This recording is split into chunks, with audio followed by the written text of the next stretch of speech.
آگے بڑھتے ہیں اگلے ٹاپک کی طرف، خرچ کرنے کے مقامات۔ تو قرآن ہمیں کیا حکم دیتا ہے کہ ہمیں کہاں کہاں خرچ کرنا چاہیے؟ چلیے دیکھتے ہیں کہ حضرت عمر بن جموع انصاری رضی اللہ تعالیٰ عنہ مالدار صاحبی تھے۔ انہوں نے عرض کیا، یا رسول اللہ، ہم کس پر خرچ کریں؟ تو اللہ نے فرمایا کہ تمہاری حلال و پاکیزہ کمائی کے اصل حقدار تمہارے والدین، رشتہ دار، ماں باپ کے سائے سے محروم یتیم و مسکین اور ضرورت مند مسافر ہے۔ ان پر خرچ کرنے سے تمہیں اللہ تعالیٰ کی رضا اور آخرت میں بے شمار اجر ملے گا۔ اس حدیث سے یہ ثابت ہوتا ہے کہ ہمیں ہمارا مال صرف اور صرف انہی جگہوں پر خرچ کرنا چاہیے جس پہ ہمیں خرچ کرنے کا حکم دیا گیا ہے، جیسے کہ ہمارے والدین سب سے پہلے، پھر ہمارے رشتہ دار، ہماری اولاد، ہمارے ماں باپ اور وہ یتیم بچے جو ماں اور باپ کے سائے سے محروم ہیں۔ اس کے علاوہ ہم ہمارے رشتہ داروں میں جو ضرورت مند ہیں ان پر بھی ہم خرچ کر سکتے ہیں، مسافروں پر خرچ کر سکتے ہیں۔ تو یہ ساری جگہ ہمیں خرچ کرنا چاہیے، لیکن آج کی تاریخ میں ہم ہمارا مال جو ہے وہ ساری ہی غلط جگہوں پر خرچ کرتے ہیں، فضول خرچی میں سب سے آگے ہے، جس کے لیے سخت منع کیا گیا ہے۔ آگے بڑھتے اگلے ٹاپک کی طرف، بھلے برے کا علم اللہ تعالیٰ کو ہی ہے۔ انسان اپنے محدود علم و تجربے کی بنیاد پر کسی چیز کو ناپسند کرتا ہے، حالانکہ دین و دنیا کے لحاظ سے وہ اس کے لیے خیر کا سبب ہوتی ہے، اور کبھی کسی چیز کو پسند کرتا ہے مگر انجام کے اعتبار سے وہ اس کے لیے نقصان دہ ہوتی ہے، کیونکہ انسان کو اپنے بھلے برے کا صحیح علم نہیں ہوتا ہے۔ اس کا مطلب یہ ہے کہ ہم کسی چیز کو ہم پسند کرتے ہیں لیکن وہ ہمارے لیے بری ثابت ہوتی ہے، جیسے کہ آج کی تاریخ میں ہم گھومنا پھرنا اور عیش کی زندگی گزارنا، ان چیزوں کو زیادہ ہم پسند کرتے ہیں، گناہوں کو ہم زیادہ پسند کرتے ہیں اور بے پردگی کو ہم زیادہ پسند کرتے ہیں، اس طرح کی چیزوں کو ہم زیادہ پسند کرتے ہیں، لیکن دنیا اور آخرت کے اعتبار سے یہ چیزیں ہمارے لیے نقصان دہ ہے، اور جن چیزوں کو ہم پسند نہیں کرتے ہیں لیکن وہ آخرت کے اعتبار سے اور دنیا کے بھی اعتبار سے وہ ہمارے لیے اچھی ثابت ہو سکتی ہے، کیونکہ اس کا علم ہمیں نہیں، صرف اور صرف اللہ کو ہے۔ اس لیے عقل مند شخص وہ ہے جو اللہ کی ذات سے اس کے علم اور بتائی ہوئی باتوں پر پورا یقین اور بھروسہ کرے اور خیر و شر کے بارے میں اس کے ہر فیصلے کو دل و جان سے قبول کرے۔ اسی میں اس کے دین و دنیا کی بھلائی ہے۔ تو ہماری بھلائی اسی میں ہے کہ ہم اللہ کے طریقوں پر اور اس کے بتائی ہوئی چیزوں پر عمل کرے، بھلے سے وہ ہمیں پسند ہو یا پھر ہمیں ناپسند ہو، لیکن ہمیں انہی چیزوں پر عمل کرنا چاہیے جن چیزوں کی اللہ ہمیں تلقین کرتا ہے، کیونکہ اللہ ہی بہتر جاننے والا ہے کہ کیا چیزیں ہمارے لیے بہتر ہے اور کیا چیزیں بہتر نہیں ہیں۔ معاشرے کی غربت کا حل۔ اسلام چاہتا ہے کہ دنیا سے غربت اور افلاس کا خاتمہ ہو جائے، یعنی کہ دنیا میں جتنی بھی غریبی ہے، اسلام ہمارا چاہتا ہے کہ وہ ساری ہی غریبی ختم ہو جائے۔ کوئی شخص غربت و فاقہ کی بنا پر خودکشی، زناکاری، چوری، ڈکیتی اور شرمناک حرکتیں کرنے پر مجبور نہ ہو جائے۔ یعنی کہ غربت کی وجہ سے آج کل کافی سارے جرم ہوتے ہیں، جیسے کہ خودکشی کر لینا تو بہت ہی عام جرم ہو گیا ہے۔ کافی لوگ پریشان ہو کر خودکشی کر لیتے کیونکہ ان کے پاس مالی تنگی بہت ہوتی ہے۔ اس کے علاوہ نکاح کرنے کی حیثیت نہیں ہوتی ہے، اس وجہ سے زناکاری بڑھتی ہے۔ چوری ڈکیتی بہت ہی عام چیزیں ہیں۔ تو اس طرح کے گناہ، اس طرح کی نان ایکسیپٹیبل چیزیں ختم ہو جائے، اس لیے اسلام کیا چاہتا ہے کہ ہمارے معاشرے سے غربت ختم ہو جائے۔ اللہ تعالیٰ نے معاشرے سے غربت ختم کرنے کے لیے یہ اصول مقررہ فرمائے ہیں کہ ہر شخص حلال طریقے پر مال و دولت حاصل کرے اور اپنی جائز ضروریات پوری کرنے کے بعد باقی مال ضرورت مندوں میں تقسیم کرتا رہے۔ اس حکم پر عمل کرنے سے معاشرے میں کوئی شخص غریب نہیں رہے گا اور سماج میں پھیلی ہوئی بہت ساری خرابیوں کا خاتمہ ہو جائے گا۔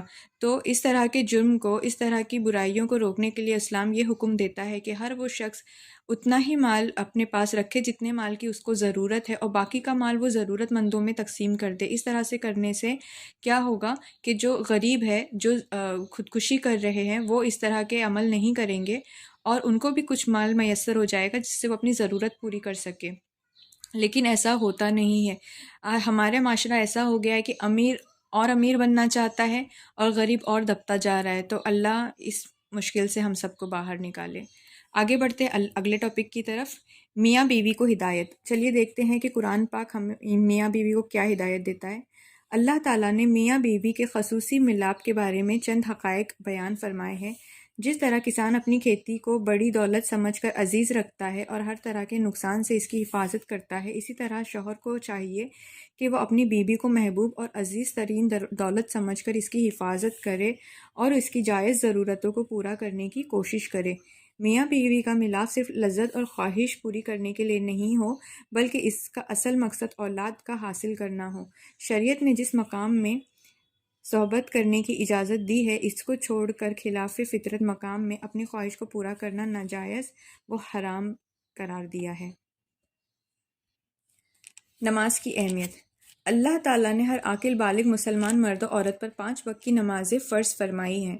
یہ تو ہم سبھی جانتے ہیں کہ نماز جو ہے ہمارے 5 جو رکن ہے اس میں سے ایک جو ہمارا رکن ہے وہ ہے نماز، اور وقت کی پابندی کے ساتھ نماز کو ادا کرنے کا حکم دیا ہے، اور چونکہ عصر کا وقت کام کاج اور کاروباری مصروفیت کا ہوتا ہے، اس لیے خاص طور پر عصر کی نماز کا اہتمام اور ساتھ ہی نہایت سکون و وقار اور حضور قلب کے ساتھ اللہ کے سامنے کھڑے ہو کر عبادت کرنے کا حکم دیا ہے۔ آج کل ہم اتنی مصروفیت میں رہتے ہیں کہ ہم جلدی جلدی نماز پڑھنے کی کوشش کرتے ہیں، مطلب جتنا جلدی ہو سکے ہم نماز ادا کر کے، جیسی بھی ہو، اچھی بری جس طرح بھی پڑھے، بس کوئکلی ہمیں اس چیز سے کیا ہونا رہتا ہے، فری ہونا ہوتا ہے۔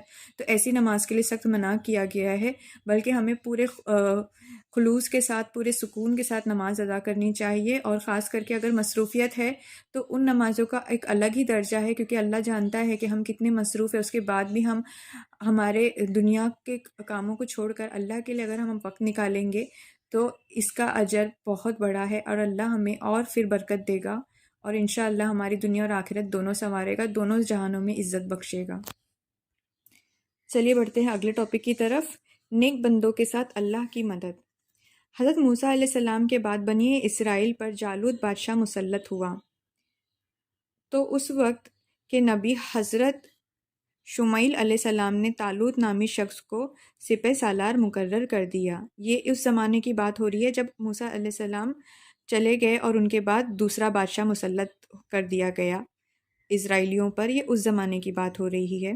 جب کوئی شخص جالوت کا مقابلہ کرنے کی جرت نہ کر سکا تو حضرت داؤد علیہ السلام کو غیرت آئی اور کم عمری کے باوجود اپنے سپہ سالار سے مقابلہ کرنے کی اجازت مانگ لی۔ چنانچہ حضرت داؤد علیہ السلام نے اس کے سر پیر زور سے ایک پتھر مارا، جس کی وجہ سے وہ زمین پر گر پڑا، اور حضرت داؤد علیہ السلام نے خود اس کی تلوار سے اس کا سر قلم کر دیا۔ اس طرح اللہ تعالیٰ نے اپنے نیک بندوں کی مدد فرمائی اور دشمن کے مقابلے میں انہیں کامیابی عطا فرمائی، اور حضرت داؤد علیہ السلام کو بادشاہ مقرر کر دیا۔ تو اس حدیث سے یہ ثابت ہوتا ہے کہ بھلے ہماری طاقت کتنی ہی کم کیوں نہ ہو، لیکن اللہ کی مدد ہمیشہ ان کے نیک بندوں کے ساتھ ہوتی ہے۔ سامنے والا ہمارا دشمن کتنا ہی طاقتور کیوں نہ ہو، لیکن اللہ ہمیشہ اپنے نیک بندوں کی مدد کرتا ہے، جس طرح سے اس نے داؤد علیہ السلام کی مدد کی تھی اس طاقتور سپہ سالار کے سامنے۔ سود کا نقصان اور صدقے کا فائدہ۔ اللہ تعالیٰ انجام کے طور پر سود کو گھٹاتا ہے اور صدقات کو بڑھاتا ہے۔ ہم سب کو جیسا کہ پتہ ہے کہ اسلام میں سود لینا اور دینا دونوں ہی حرام ہے، تو یہاں پر ہم دیکھتے ہیں کہ سود کے کیا کیا نقصان ہو سکتے ہیں اور صدقہ دینا اس کے کیا کیا فائدے ہو سکتے ہیں۔ سود کی وجہ سے معاشرے میں نفرت و عداوت پیدا ہوتی ہے، اور صدقات و خیرات سے بھائی چارگی و ہمدردی کی فضا قائم ہوتی ہے۔ تو سب سے پہلا جو نقصان ہے وہ سود لینے کا، وہ یہ ہے کہ سماج میں کیا ہوتا ہے، نقصان، نفرت پیدا ہونے لگتی ہے۔ ظاہر سی بات ہے، اگر ہم ہمارے 10 روپے کے بدلے کسی سے 12 روپے یا 15 روپے لیں گے تو وہ ہم سے نفرت ہی کرے گا، کیونکہ ہم اس سے زیادہ پیسہ وصول رہے ہیں۔ اس کے بدلے میں اگر ہم صدقہ دیتے ہیں، یعنی کہ ہم کسی کی مدد کرتے ہیں پیسوں سے، اس نیت کے ساتھ کہ وہ ہمیں دوبارہ ہمارا پیسہ لوٹائے نہ، تو کسی کے بھی دل میں ہمارے لیے محبت پیدا ہوگی۔ تو سود جو ہے وہ نقصان، نفرت پیدا کرتا ہے، اس کا یہ نقصان ہے، اور صدقہ جو ہے وہ محبت پیدا کرتا ہے۔ سود خور اللہ کا ناشکر اور بڑا گنہگار ہوتا ہے، جبکہ صدقہ کرنے والا سخی اور اللہ کا محبوب ہوتا ہے۔ تو جو سود خور ہوتا ہے وہ ایک گنہگار بن جاتا ہے اور اللہ تعالیٰ اسے پسند نہیں کرتے ہیں، جبکہ صدقہ دینے والے کو اللہ بہت پسند کرتے ہیں۔ تو یہ اس کا دوسرا سود لینے کا نقصان اور صدقہ دینے کا دوسرا فائدہ ہے۔ سود خور آخرت میں عذاب کا مستحق اور صدقے و خیرات کرنے والا اجر عظیم کا مستحق ہوگا۔ تو یہ سارے فائدے 3 فائدے اس میں بیان کر دیے سود کے۔ سود کے 3 نقصان، ایک تو نفرت پیدا ہوگی، اوپر سے اللہ بھی اس سے پسند نہیں کرے گا اور آخرت بھی اس کی خراب ہوگی۔